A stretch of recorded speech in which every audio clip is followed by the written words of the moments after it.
Well, good morning, everyone. Good morning. I'm Dr. Morgan Bresnik. I'm Dr. Suhaila Adra. Pleasure. We are coming from Beth Israel and Beth Israel Milton Hospital. We are general surgeons and specialists in advanced minimally invasive and robotic surgery, which means that we do all sorts of general surgery, mostly in the abdominal cavity, so anything that is hernias, gallbladders, colons. We're also specialists in weight loss surgery. So today we're going to focus on hernias, but we're happy to answer questions or take care of you in the future for any of those other surgical needs as well. So our kind of objectives for today is really to go over hernias. We want to talk about what hernias are, what that means. We want to talk about the different types of hernias that exist, what they may cause or the complications of having a hernia, why we fix them, what types of repairs are out there, and the potential complications of those repairs. So let's kind of start at the very beginning here. What is a hernia? A hernia means that there is a hole in the muscle of the abdominal wall. Now these holes can be caused by many different things. Typically they are either caused from a natural weak spot in the abdominal wall, things that are inborn, or man-made weak spots in the abdominal wall, as in having had a surgery in the past and having had an incision there. But really what happens is that because there is a weak spot in the abdominal wall, a hole can form there, and when that happens, then anything from inside the abdominal cavity can push out through that hole. And that's really what a hernia is. And this is a nice piece of pottery dating back from the 4th or 5th century BC, showing a nice umbilical hernia. Exactly. He looks happy too. All right. So as I said, we have this weakness in the abdominal wall. When we increase the pressure inside our abdominal cavity from one reason or another, and we're going to go over that in a few minutes, then it can allow any of those contents from inside the abdomen. So that may be the organs, most often the bowel. Sometimes other organs can push through a hernia, or the fatty tissue that surrounds our bowel for protection. Sometimes it's just fatty tissue that goes through that hole. And the things that increase abdominal pressure, leading to that bulge or protrusion of organs, are any of the following. So these are things like coughing, so people who are smokers or have COPD, emphysema, or have had a bad cold cough and are coughing a lot. Anytime you cough, that protrusion is causing more tissue to go through. If you're straining a lot, that can often be caused by chronic constipation. That may exacerbate a hernia. If you're straining to urinate, such as prostate problems, can cause increased protrusion or increased abdominal pressure. Pregnancies can certainly cause them. Anything where you're vomiting, and that act of increased pressure can cause protrusion. The classic one that everybody talks about is lifting heavy things. Okay, some people will know, oh, I went and I lifted a heavy box and all of a sudden I felt a bulge or felt a protrusion. That's very common. Obesity overall, the more weight you have, the more pressure there is inside the abdominal cavity. So obesity predisposes people to develop hernias. And other processes that cause increased pressure, such as liver failure, where you have ascites and lots of fluid inside the belly, that also is putting pressure in. And again, when that happens and you have a hole in the abdominal wall there, then it will allow any of those tissues from inside to push through the hole. And that's the bulge that people feel. And we often equate it to like a hole in a tire, where the inside is pushing out through that hole. Now again, hernias can occur at any location on the abdominal wall. So we're going to talk about different types of hernias in a few minutes. But anything on the abdominal wall is generally considered a ventral hernia. That's what we call it. But again, most commonly those happen kind of in the middle at the belly button. That's one of those natural weak spots in the abdominal wall, because when you were a fetus, you had an umbilical cord going through your abdominal wall there. And then the other common place for hernias is down in the groins. Again, men are slightly more common to or more likely to have hernias in the groins. Again, that's a congenital or an inborn weak spot because testicles started up next to the kidneys in fetuses and then migrated down to the scrotum. In women, there's still a ligament that goes down through that same area to the vulva. All these holes close over when people are born, but that tissue is never quite as strong as if you had never had a hole there in the first place. So over the course of a lifetime, the wear and tear we put on our bodies allows that natural weak spot to open back up into a hole. And that's the development of a hernia. But again, people can form hernias at many different spots. The symptoms of having a hernia, so some people will notice a lump. Some people will say, oh, all of a sudden I just feel a bulge that wasn't there before, often down in the groins or down near the belly button. I didn't have a little protrusion there, but now there's a little lump that I feel. Sometimes that lump will come and go. Oftentimes if you're standing up or at the end of the day, when you've been active, you've had increased pressure in your abdominal wall, or gravity has acted to pull things down through that little hole in the groin, then by the end of the day, you may be feeling more of that lump or bulge. But when you go to sleep at night and are lying flat, gravity helps pull everything back down into the belly, and you may not feel it when you're lying down or first thing in the morning. Some people will have a pain from that hernia, but not always. It's often noted to be kind of a dragging type pain or an ache associated with that. Sometimes a heavy feeling we often get, especially with groin hernias. Men will often describe pain dragging down to the testicle on that side. Sometimes there are no symptoms at all. It may be found incidentally during a physical exam or an imaging study, a CAT scan for something else, where they may note that there's a hernia seen. And every once in a while, somebody will show up with one of these complications of hernias, like a bowel obstruction or a strangulation, which again, we're going to talk about in a few minutes. So what are these potential complications? So like I said, hernias can have different tissue within them. Most of the time, a hernia is going to start off small and then get larger over time. You may notice that it just begins as a small lump, and over time it gets to be a larger lump. Again, you have a hole in the muscle. Over time, as you're pushing tissue through that hole, the forces are going to, over time, make that hole larger and larger, which is why, in general, we like to repair hernias earlier in the process before any of these complications arise, and when that hole is still small and easier to close up. But occasionally, it's not just a hole. Occasionally, that tissue will go through the hole and become stuck. Now, when tissue becomes stuck, we call that an incarcerated hernia. So instead of tissue being able to go through the hole and then be able to go back inside and come in and out on its own, occasionally it will go through that hole and become stuck there and not be able to go back inside. So sometimes that just causes pain, but occasionally it causes other complications. One of those complications might be an obstruction or a blockage of the bowel. So if you think of the intestines like a garden hose, especially a cartoon garden hose, if you kink off that garden hose, then everything upstream is going to get bigger and bigger. It can't move through that hose anymore.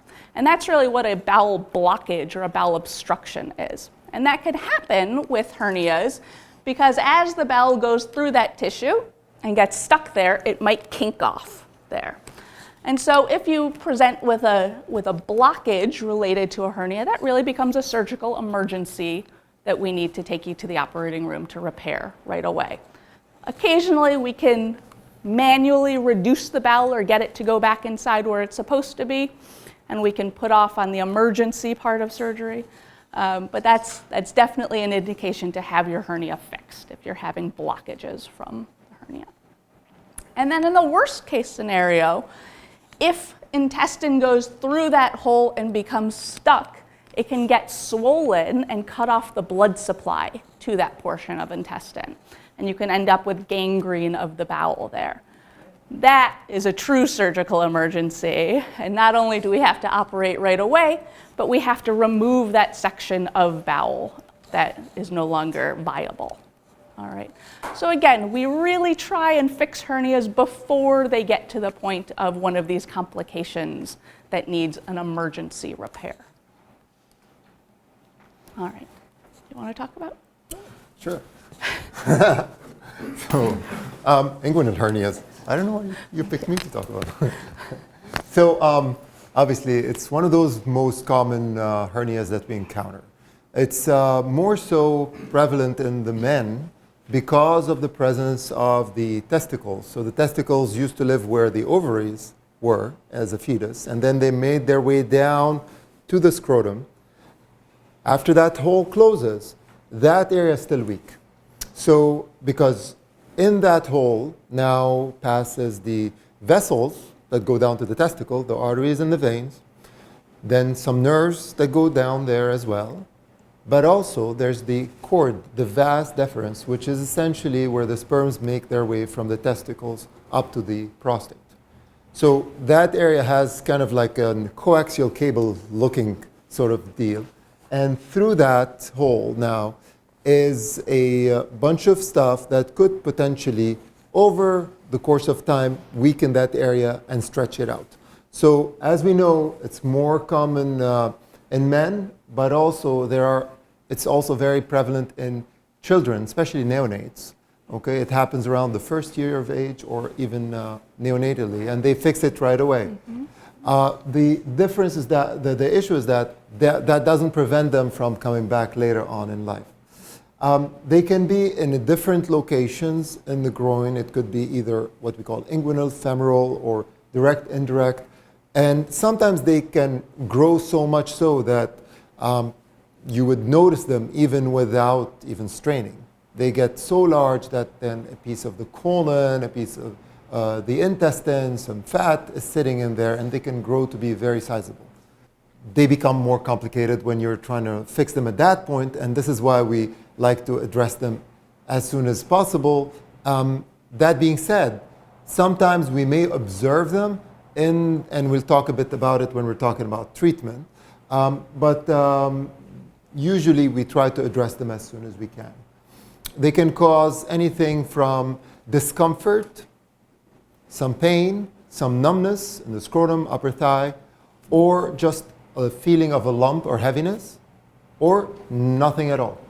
So again, they carry complications like Dr. Bresnik was discussing, and they are treated with surgery usually. There's a difference in using mesh, not using mesh. We'll address that in a bit. So again, as I was saying, a bulge is usually noticeable when you're straining, when you're coughing, going to the bathroom for a bowel movement, or for urine when you have an obstruction with the prostate. That may actually, initially, as you start noticing it, may actually vanish when you lay down. When you stop straining, that whole bulge goes away because the pressure is relieved. The pain may be substantial in some situations, and it may actually increase over time. Any straining activity, exercising, going for a long walk, may actually make this area feel more sore. So you may notice it more after a physical activity, be it the bulging or the actual discomfort that you're having. And again, your primary doctor is the more common way of discovering it. A lot of times, I've had patients that have had it for years, they never noticed it, and then they... I'm sorry? Oh, no worries. You would go to your primary doctor, and then your primary doctor would evaluate it and find the hernia that's been there for a while.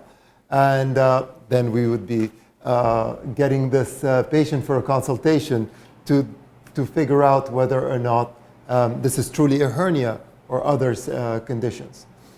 If it is happening in an acute setting, like Dr. Bresnik mentioned, a whole bunch of the small intestine can get kinked. Then you end up with some nausea, vomiting, pain, inability to pass a bowel movement or gas, or even if the intestine is starting to be affected in a way that deprives it from blood supply, you may actually lose some, you may get ulceration of that, and bleeding may ensue in your, so as you're passing a bowel movement, it may be mixed with blood or very dark tarry stools.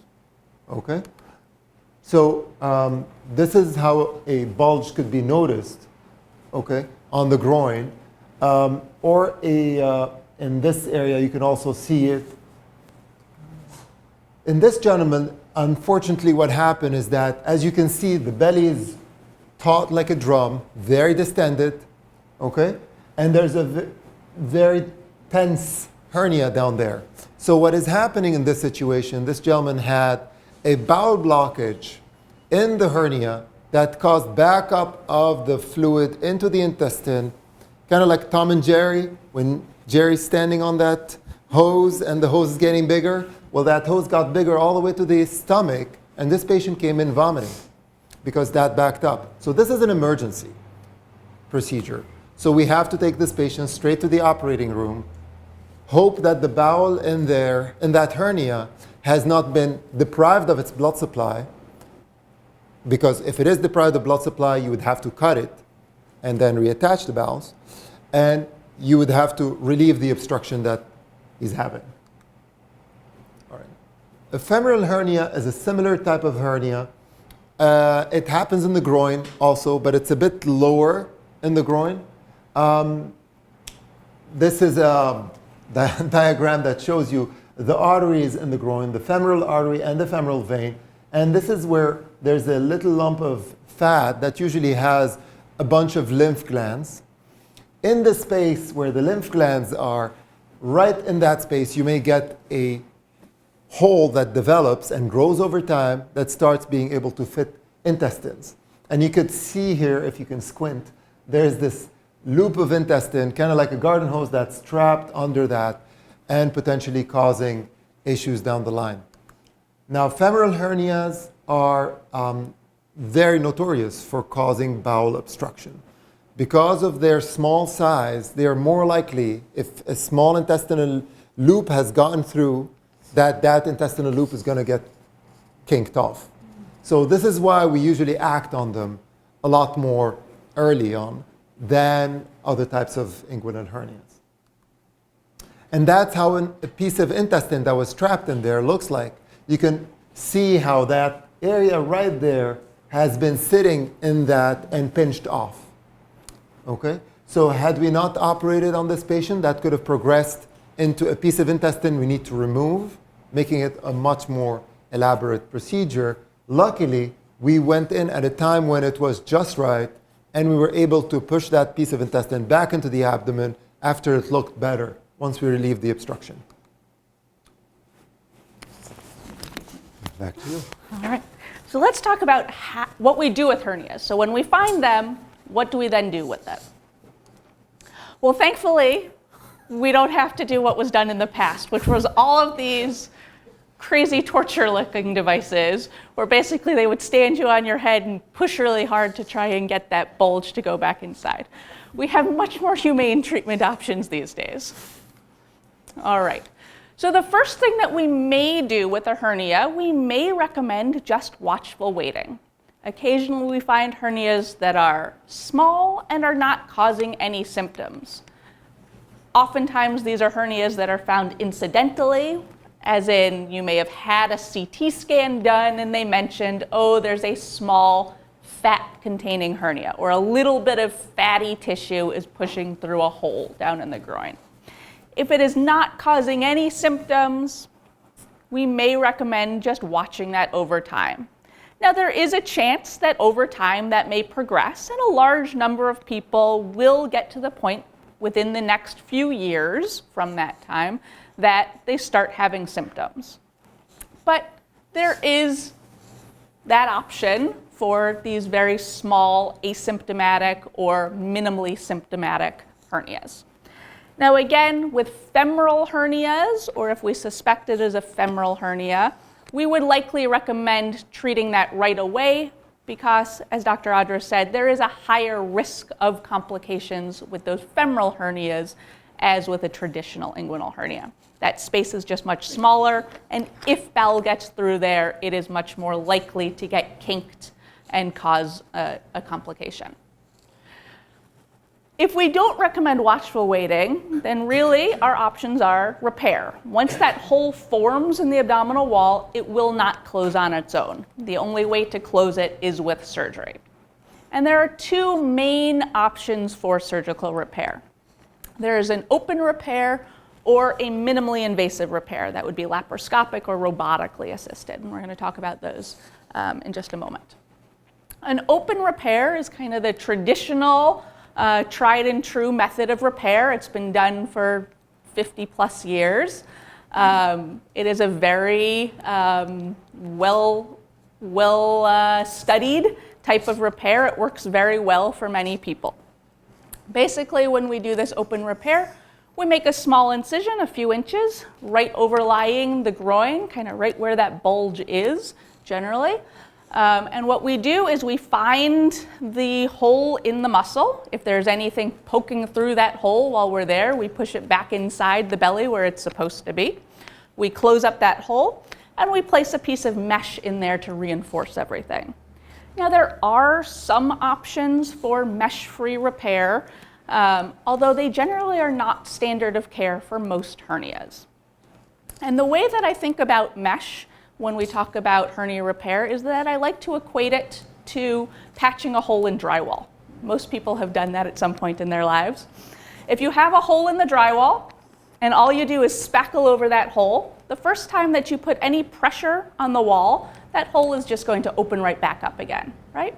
So you have to put that little mesh screen in place first to distribute the forces on the wall all the way around it. It makes a much stronger repair. And that's really the same concept behind using mesh for hernia repair, is that by distributing the forces on the muscle all the way around, you not only provide a stronger repair, so that you're not relying just on the individual sutures in the muscle themselves, but you're suturing to the muscle all around it, and you're also providing a physical barrier where things can't get through that space. Okay. Alternatively, we can do this minimally invasively or a laparoscopic or robotically assisted repair, where instead of a single incision down in the groin, we usually use 3 incisions, smaller, along the abdominal wall. And instead of looking at the outside of the muscle and placing the mesh on the outside of the muscle, we're actually looking at everything from the underside. We're pulling anything back down into the belly if it's poking through, and then we're creating a little pocket for the mesh and placing that on the underside of the muscle. But the concept behind the repair is the same. We're basically finding the hole, fixing the hole, and placing a piece of mesh there to reinforce that repair. All right, and these are just kind of schematics of what we would do there. So open repair, as you can see, there's an incision. We close the hole in the muscle, we place a piece of mesh. And in terms of a laparoscopic, you get 3 small incisions. The location of those incisions may vary from surgeon to surgeon. This is what the mesh looks like. Again, it's usually a woven material. And again, these are the differences in locations of the incision sites. The open repair, again, is a little bit larger of an incision, though it is hidden down along the bikini line, versus the laparoscopic repair, which are smaller incisions, though within the abdominal wall. So some people have preferences for one versus another in terms of scarring. Yeah, you had a question? Is the mesh always going to be there? Or is it Yeah, the mesh is really a permanent fixture. Usually the body will grow scar tissue within that mesh and incorporate it into the tissue long term. Kind of acts as a scaffold for the scar tissue to grow into. And again, that's incorporated into that long-term strength of the repair. I have fixed hernias on people who are over 100. Yeah. If it's bothering you, I'm on. we can fix it. If it's not bothering you, or you have significant other medical comorbidities that make that repair much more risky for one reason or another, that would be a discussion we would have individually about the risk and benefit. And again, these are decisions that we make jointly in your discussion with between surgeon and patient together about risks and benefits. And again, we're going to talk about a little bit more risks and benefits of each as we go. There are certain people who really are just interested in the scar and where it is, but there are reasons why we would choose one option versus another. Again, this is kind of another schematic about how that is done. On this top one, you can see an open repair. This is the actual hole in the muscle. It's closed up, and then that piece of mesh is placed on the outside of the muscle to reinforce it. And this is kind of where that mesh is in cross-section. This is a robotic repair that we did, where there are 3 small incisions on the abdominal wall. Robotic and laparoscopic we're going to use interchangeably here. It really just means minimally invasive, where we have small keyhole incisions. We go inside with a long camera, long instruments. The difference is that with laparoscopic surgery, basically those instruments are a long straight stick that can open and close and twist like this. It's much harder to sew that way, and so for ergonomic reasons, we often will choose to do it robotically. So we have an instrument that instead of just opens and closes and does this, it has a wrist in it. So it's just ergonomically more comfortable for your surgeon to do that repair. So with certain small hernias, an open repair may be possible under sedation only or with local blocks. With any laparoscopic surgery or robotic surgery, that would require a full general anesthetic. We need relaxation. This is the difference. This is a laparoscopic or robotic repair where we're seeing everything from the underside. So this is the bladder up here. These are the major blood vessels going down into the groins here. And you can see all of these different holes. This person unfortunately had both inguinal and femoral hernias on both sides, but got them all repaired as one surgery. And this is kind of, as we talked about, these are the blood vessels and that vas deferens going down to the testicle here. And what we end up doing is we place that piece of mesh covering all of that. So we cover up the hole from the underside so that nothing can push through there. This is a few years old now, but nationally what we've seen is that over time, the number of open repairs is going down, whereas the number of laparoscopic or robotic repairs has been going up. So why would we choose one versus the other? Okay, so again, the kind of basics is that an open repair, you get a single larger incision. It is more hidden down in the bikini line versus being up on the abdominal wall. We're staying out of the abdominal cavity. So in people who have had significant surgeries in the past where they may have significant scarring on the inside, specifically things like having had a prostatectomy before, may make it more difficult to do a laparoscopic or robotic repair because of the scarring that is present. Doesn't mean that it's impossible, but that would be a decision that we would have jointly after discussion. That risk overall is very low for the surgery, again, because we're staying out of the abdominal cavity. The risks are slightly higher with a laparoscopic or robotic repair because we are inside the abdominal cavity. So there is a very small chance of injury to any of the structures inside the belly, the organs or the blood vessels there. Though again, these are very small chances. The recovery is a little bit easier, at least in the short term, with that minimally invasive approach because of those very small incisions. We also let people get back to activity a little bit faster with those minimally invasive repairs as well because of the small incisions. So for some people who are very interested in getting back to their activities as quickly as possible, then a minimally invasive repair may be the best option for them. Again, surgery is the only way to actually fix a hernia once it's there. In most cases, people are able to return to all normal activities within about a month of their surgery. Okay. And these are all the risks that can possibly happen to a person, which we're not going to go through all of. All right. Let's switch gears a little bit and talk about the other kinds of hernias there. Dr. Roger, you want to talk about ventral hernias? So the ventral hernias are essentially any hernia that's on the abdominal wall, be it front, be it on the back, okay? They include the belly button hernias, the hernias that happen after you get surgery in the midline. So there's about 30% risk when you get an open abdominal surgery that you're going to end up with a hernia. So those are also covered under that. Hernias that are up in what we call an epigastric hernia, okay? All the ones that we mentioned on that first picture with all of the different hernias. So how do patients present? What are the reasons why patients come in? One of them is basically a bulge. So you're just noticing a little lump. Typically that lump is more likely to show up when you're having some straining, you're coughing, you're having a bowel movement and you're constipated, you're pushing hard. That will actually make it show a bit more. It may disappear when you're laying down again. And as you're, over time, that bulge will or may actually increase in size. And sometimes it's a substantial increase in size, where it may start like a little outie and then may end up with a large hernia at the belly button.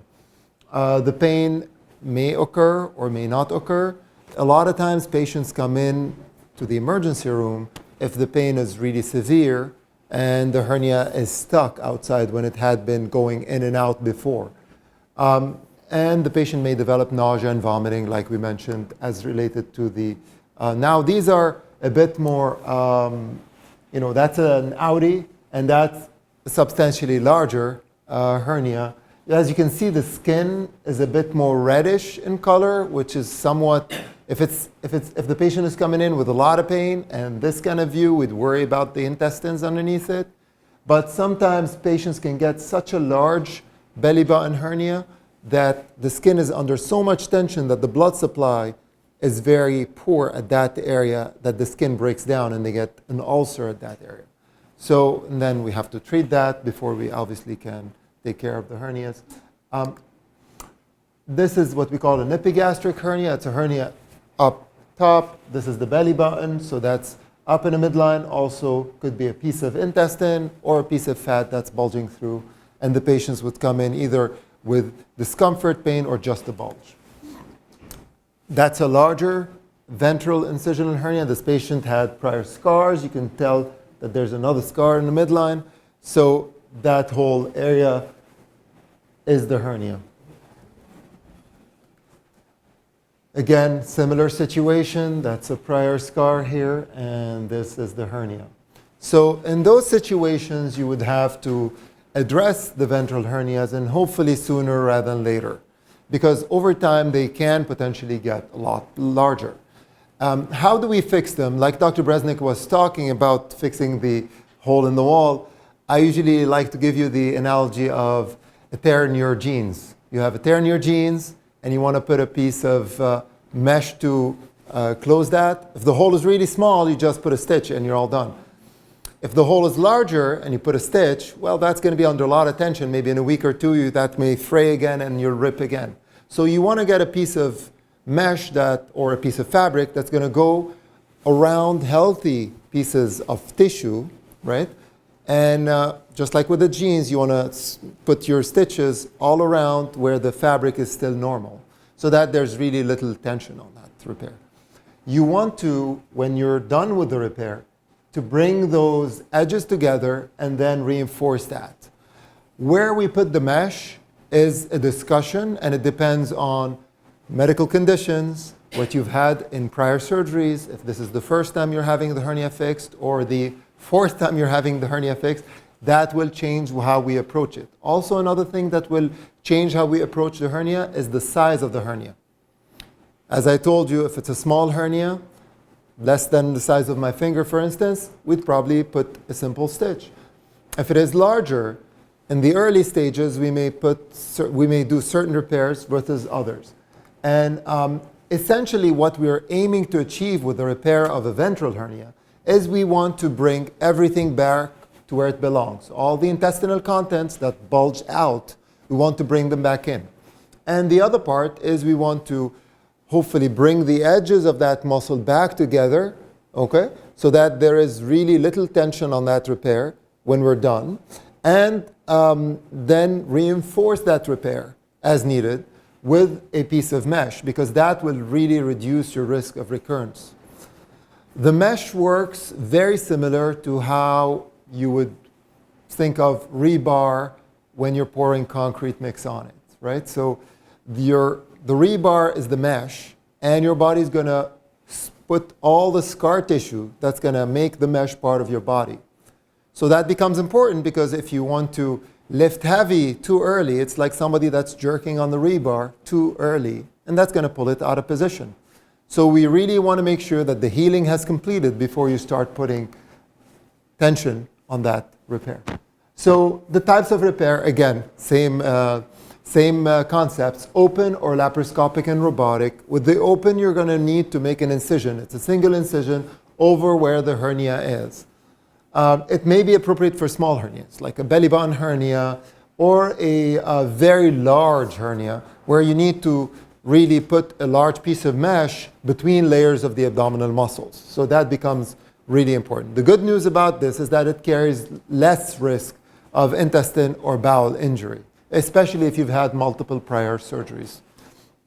Laparoscopic is done, and robotic is done through smaller incisions, multiple smaller incisions on the abdomen, and we're talking about less than 1 inch of an incision.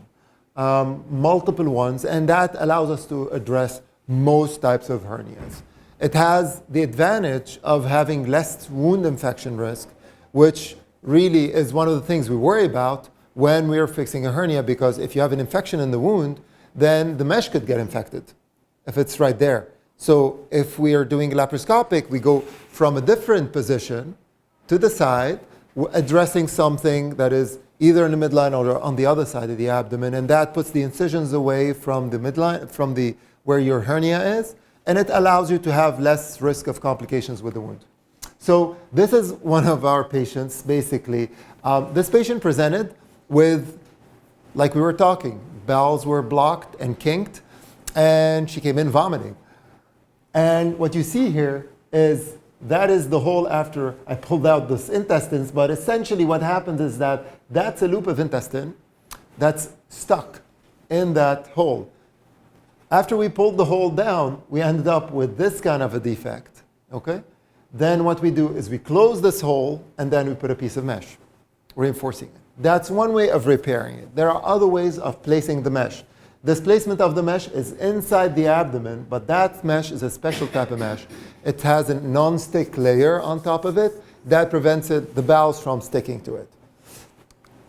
So this is the different layers of where you would go with the placement of the mesh.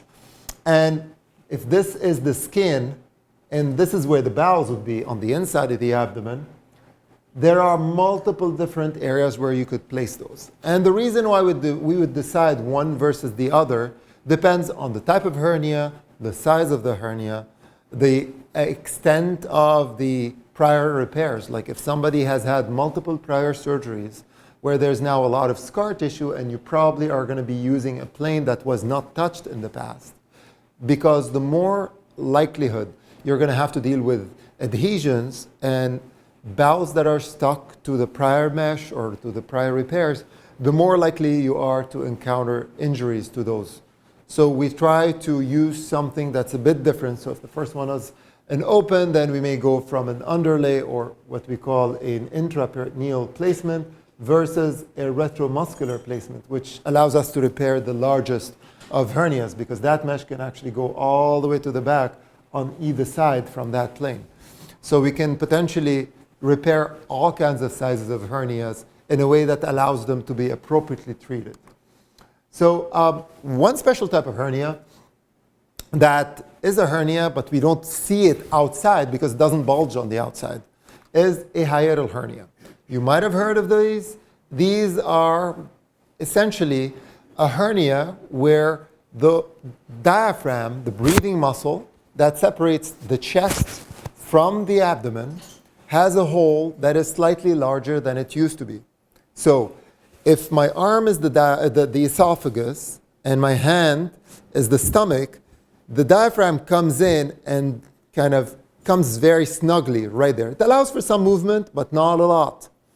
If that hole were to be larger, that would allow for the stomach to slide up into the chest. And that situation is not very uncommon, unfortunately. It is something we encounter more so after the 7th decade. It's not something uncommon, and not every single one needs to be operated on.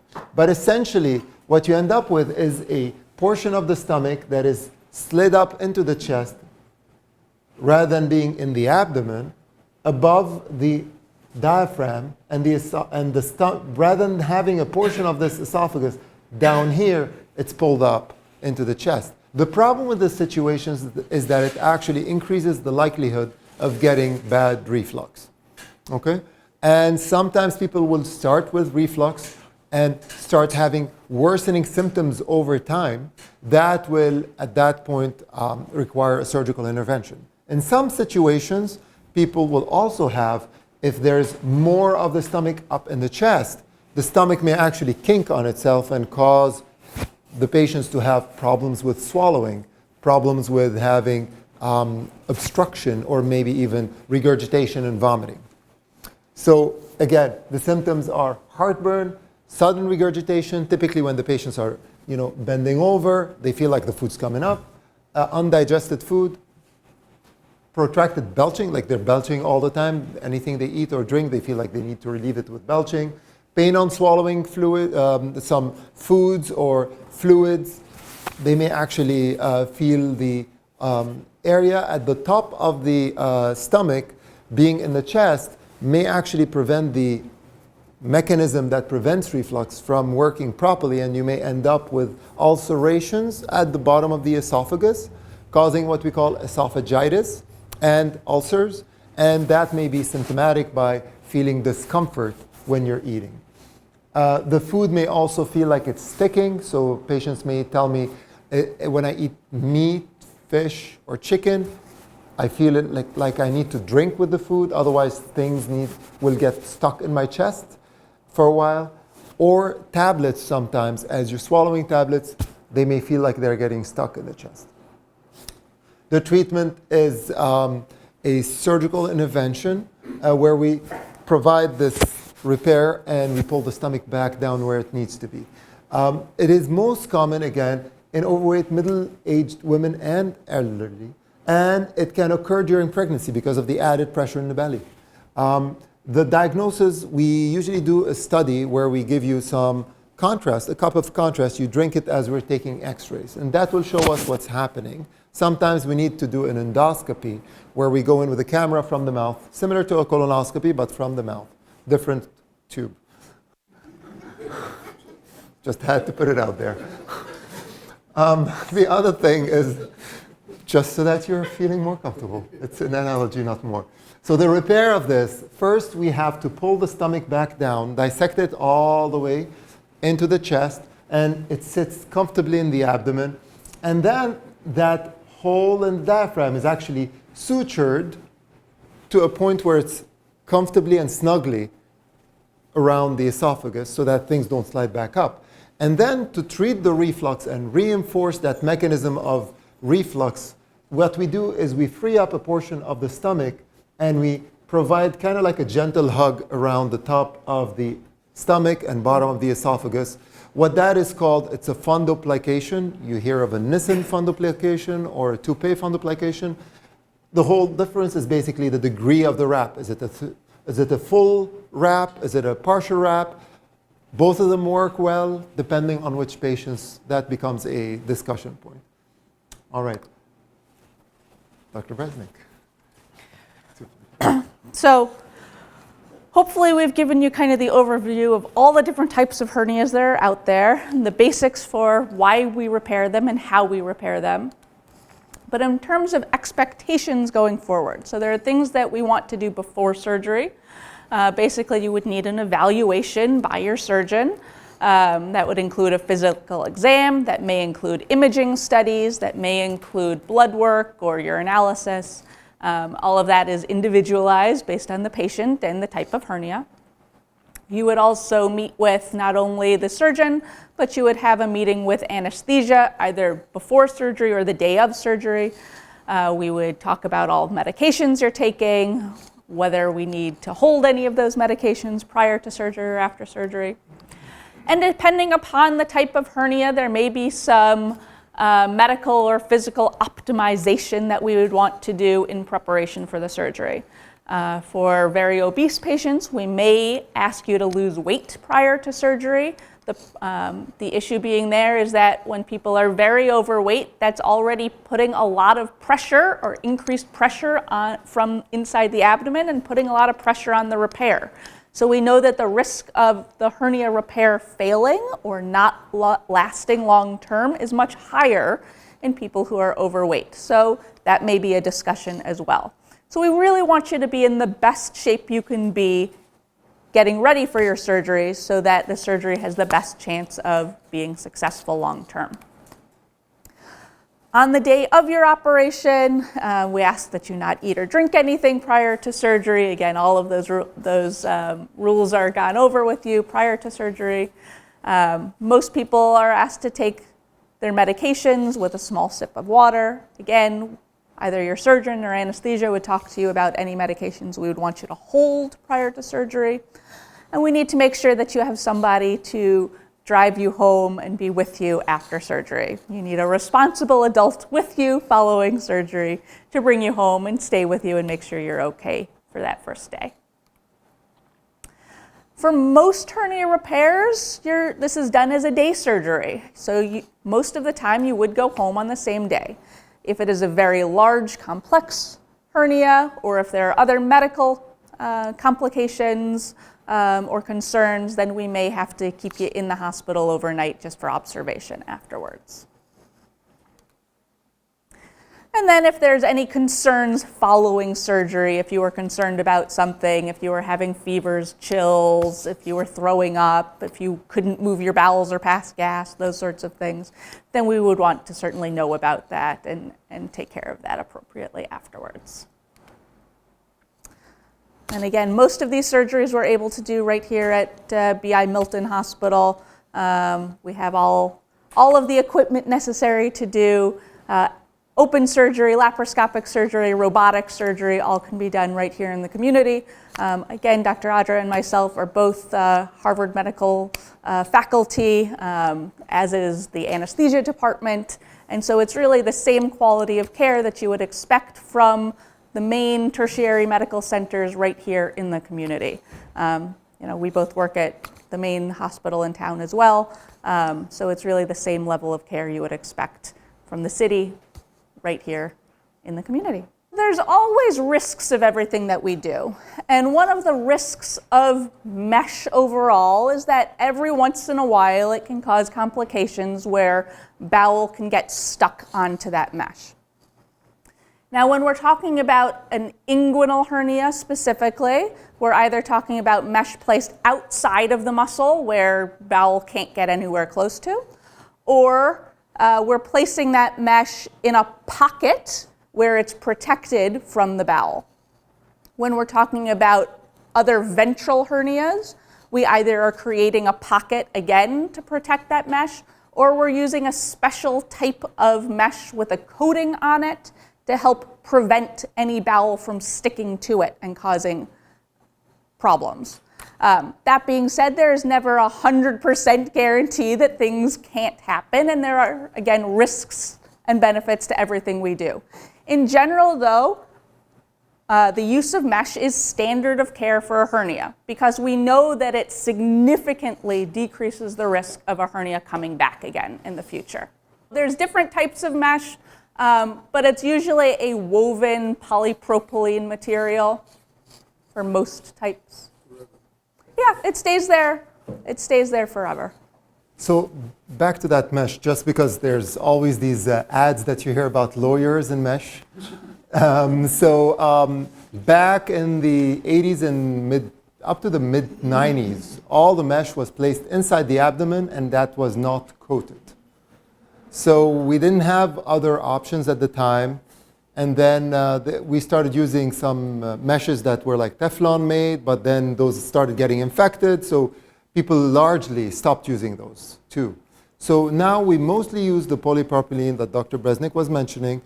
If in the abdomen we put it as coated, or we actually create a coating by basically we create a flap, we peel off a piece of the abdominal wall, we place the mesh, and then we close it back on so the mesh is never in contact with the bowels.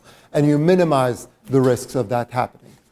The other time that is often talked about mesh for problems is when it's used for bladder repair or uterine repair, vaginal mesh.